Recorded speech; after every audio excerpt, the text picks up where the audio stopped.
என்னை 3 முறை நாடாளுமன்றத்திற்கு அனுப்பியதில் காட்டுமன்னார்குடி தொகுதிக்கு பெரிய பங்கு உண்டு.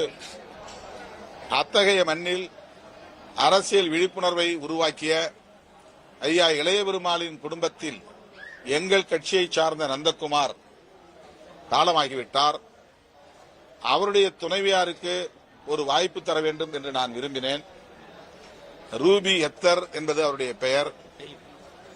ஆனால் அவர் தனித்தொகுதியிலே நிற்கிற தகுதி இல்லை, அவருக்கு இல்லை. ஏனென்றால் அவர் தலித் அல்லாதவர். அவரை தொடர்பு கொண்டு நாங்கள் பேசிய போது அவர் தலித் அல்லாதவர் என்பது தெரிந்தது. எனவே அவர் தனித்தொகுதியில் போட்டியிட முடியவில்லை. ஆகவே அதை தேர்வு செய்ய இயலாமல் போய்விட்டது, அவரை தேர்வு செய்ய இயலாமல் போய்விட்டது. அதன் பின்னர் அந்த குடும்பத்தில் எஞ்சி இருப்பவர் 4 பேர் அண்ணன் தம்பியில் 3 பேர் காலமாகிவிட்டார்கள். எஞ்சி இருப்பவர் 70 வயது நிறைந்தவராக இருந்தாலும் ஜோதிமணி இளையபெருமாள் ஒரு பொறியாளர், அவருக்கு ஒரு வாய்ப்பு தருவோம் என்ற அடிப்படையில் நான் தந்திருக்கிறேன். என் பொண்ணு கூட நான் இருக்கணும், அதுக்காக இந்த உலகத்தையே எதுக்க சொன்னாலும் எதிர்த்து நின்று ஜெயிப்பேன்.